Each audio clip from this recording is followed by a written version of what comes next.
The federal government says it may impose a travel ban to and from certain parts of the world as concerns over the new and uncontrollable strain of coronavirus grows. Minister of Information and Culture, Lai Mohammed, disclosed this on Monday in Abuja. The Presidential Task Force on COVID-19 is expected to issue a guideline after its meeting on Monday.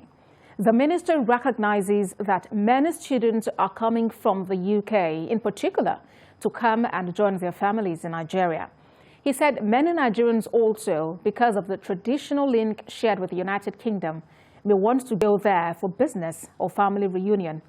Alhaji Mohammed said the federal government will not hesitate in restricting such movement if it is the only way Nigerians can be protected from the agony of the new variant of COVID-19. In the meantime, state governments have renewed their COVID-19 protocol enforcement as the country battles increasing cases of coronavirus. Officials of states, including Lagos, Anambra, Ogun, and Kaduna, on Sunday told journalists that as from today, that's Monday, they would step up enforcement of COVID-19 preventive measures, such as wearing of face masks, social distancing in vehicles, and hand washing. Recall that following the persistent increase in COVID-19 cases in the country in April, the federal government introduced Phase 1 lockdown in Lagos and Ogun State, as well as the Federal Capital Territory from the 27th of April to the 4th of May. But joining me now in the studio to discuss this development is the public health expert, Dr. Oladapo Ashinyabi. Thank you for joining us on TVC News at 7. My pleasure. Well, it's 4 days to Christmas and COVID-19 cases are surging. How do Nigerians have a jolly Christmas in the face of stricter measures being imposed by government? That's a very tough call. Nigerians are not peculiar people. We're just like everybody in the whole world. We like to socialize and mingle. Unfortunately, socializing and mingling and not keeping safety protocol is not in keeping with how the virus is spread. I usually say this to people: the virus does not spread by itself. People spread the virus. So it's going to be a very tough order for people to be able to do that and then keep safe. But do you perceive that, like, majority of Nigerians have come to the reality of the realness, if I may use that word now, of COVID-19? Because some people still feel it's all a fluke.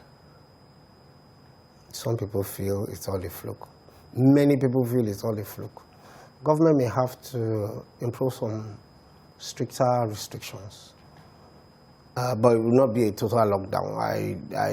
I wouldn't advise that because we cannot afford to keep people alive, fed, housed, policed in a full lockdown. So there might be we might go to the first phase of easing where markets are on for some days, off for some days. Of course, the uncontrollable social gatherings in events, usually what we do during this season, gather, party, do a lot of picnicking, and all those would have to go. And some religious gathering might have to be restricted too. All right. So that we can keep safe. Okay, let's talk about testing. Lagos at the moment accounts for, has like 27,700 cases of the virus. Of course, some discharged. And we have Kogi, for instance, with just 5 confirmed cases. So the question is it that this is the actual thing, this is the reality, or that not enough tests has been carried out to determine the number of people infected in those states? Of course, definitely not enough tests has been carried out. What you don't know, you will not be afraid of. I think that's the situation in some of the states. People are burying their heads in the sand. However, the sand will still cover you, however you bury it. So we know that that's definitely not the case. I mean, that area is an agricultural hotbed. So you can imagine people moving out. So that's 1. 2, if you go around ask people if COVID is real, they will tell you it's not real. Then tell them, please, can you take a test? Then they will tell you why. They will reject it. And I don't know You cannot reject what you say does not exist. So apparently they know it exists.